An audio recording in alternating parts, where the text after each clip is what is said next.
saya akan masuk ke kamar tidur bangsawan, dapur, bahkan juru masaknya juga punya kamar kerja mewah, dan masih ada ruang-ruang lainnya yang bisa kita lihat dari kastil bangsawan Eropa di belakang saya itu, kastil yang disebut sebagai salah satu dari 21 kastil tercantik di dunia.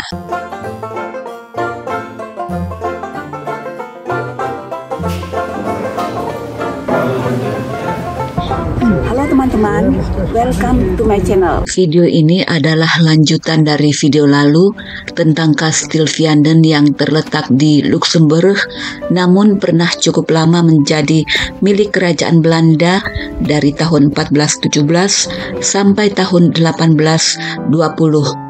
Kastil yang berfungsi sebagai istana sekaligus benteng pertahanan ini tidak pernah digunakan oleh kerajaan Belanda sebagai kediaman permanen. Oleh karenanya, Kastil Vianden ini sempat dijual oleh kerajaan Belanda.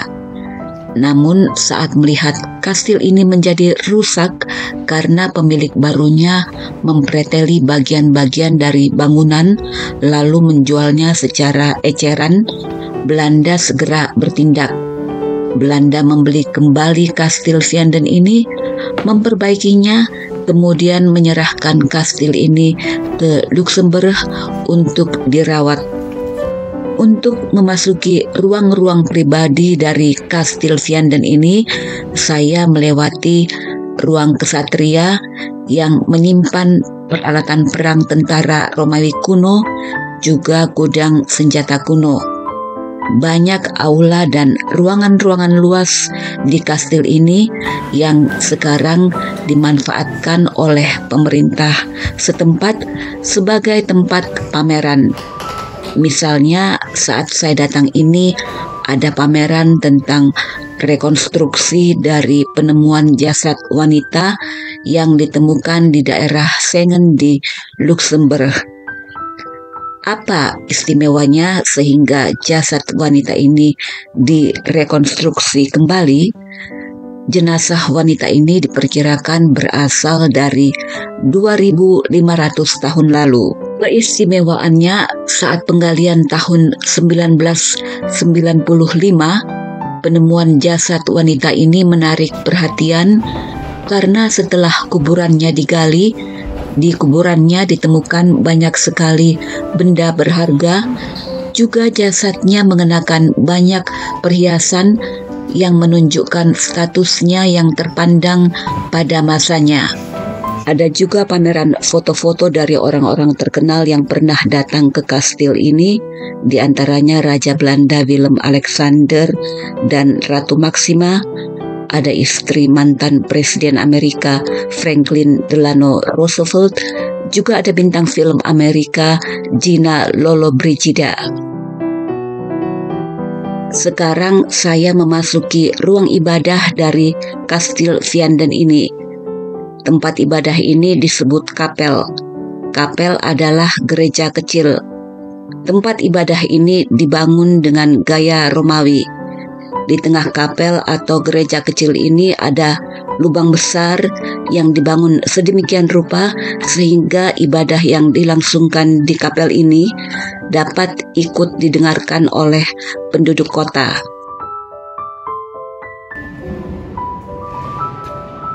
Kemudian saya memasuki aula besar. Ruang ini pada abad lampau biasa digunakan oleh para bangsawan sebagai tempat pertemuan. Yang istimewa dari ruang ini adalah tampak tergantung di dinding simbol kemewahan pada zamannya, yaitu permadani yang ditenun yang menghasilkan motif seperti lukisan. Pajangan tenunan permadani yang dibuat bagai lukisan ini pada masa itu umumnya didatangkan dari kota Brugge di Belgia yang terkenal dengan kualitasnya yang tinggi. Pada abad pertengahan, tenunan permadani sebagai hiasan dinding ini termasuk barang mewah yang hanya bisa dimiliki oleh kaum bangsawan dan orang-orang kaya saja. Ini karena Pembuatan tenunan ini sulit dikerjakan secara manual yang memakan waktu berminggu-minggu, sehingga persediaannya hanya terbatas yang membuat harganya luar biasa mahal. Biasanya permadani ini melukiskan kisah legenda dari zaman Romawi kuno atau kisah-kisah dalam kitab suci. Ini adalah ruang makan dengan penataan dan perabot-perabot seperti yang pernah digunakan oleh para bangsawan pada abad ke-17. Tidak seperti abad-abad sebelumnya, yang umumnya perabotnya lebih kecil dan lebih ringan. Pada sekitar abad ke-17 di sini, perabotan meja, kursi, lemari, juga ada peti penyimpanan terbuat dari bahan-bahan kayu yang berat dan sulit dipindahkan.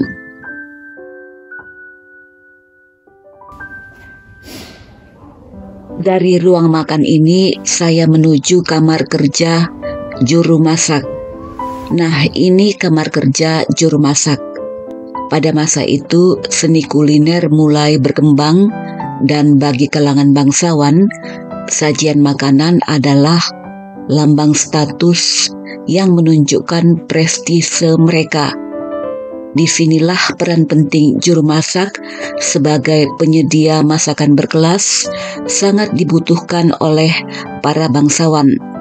Pentingnya peran juru masak istana terlihat dari fasilitas kamar kerja mewah di kastil ini. Selanjutnya, saya memasuki dapur dengan perabotan masak yang biasa digunakan pada abad ke-16 dan abad ke-17. Pada masa itu, orang Eropa belum kenal kompor. Penemuan kompor baru ada pada abad ke-18. Masakan dibuat dengan menggunakan api dari kayu yang dibakar.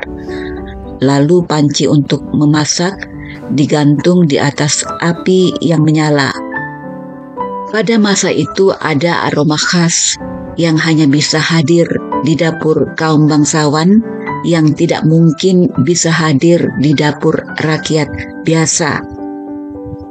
Aroma itu adalah aroma rempah-rempah sebagai bumbu masakan yang pada masa itu harganya sangat mahal, yang tidak mungkin terjangkau oleh kantong rakyat. Mengapa begitu? Ini karena biaya transportasi untuk mendatangkan rempah-rempah ke Eropa. Contohnya, rempah yang didatangkan oleh VOC dari Kepulauan Nusantara ke Eropa, ini adalah pelayaran selama berbulan-bulan yang menyebabkan tingginya biaya transportasi, sehingga harga rempah-rempah pun menjadi sangat mahal. Merica yang sekarang ini ada di dapur kita semua, namun pada masa VOC, bagi rakyat biasa di Eropa, harga rempah termasuk merica, harganya selangit. Tidak mungkin bisa mereka nikmati kecuali para bangsawan. Sampai ada istilah di Belanda, masih dikenal sampai sekarang, yaitu istilah peperduur, artinya semahal merica. Istilah ini berasal dari zaman VOC untuk melukiskan sesuatu yang sangat mahal. Jangankan merica, bahkan garam pun pada masa itu hanya bisa terjangkau oleh dompet kaum bangsawan saja. Ini adalah alat katrol untuk menyuplai air ke dapur. Air dari sumur di lantai bawah diangkut di dalam tong ke lantai atas dengan katrol ini. Nah, sekarang saya berada di kamar tidur bangsawan. Ini adalah gaya penataan kamar tidur kaum bangsawan Eropa pada sekitar abad ke-16 dan abad ke-17.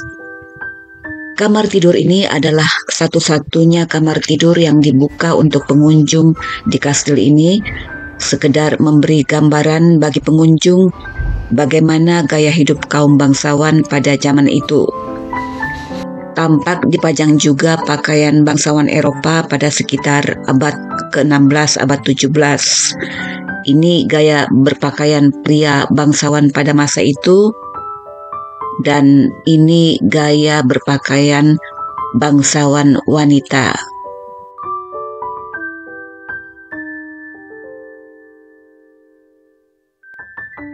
Terima kasih sudah nonton video ini. Sampai jumpa di video selanjutnya.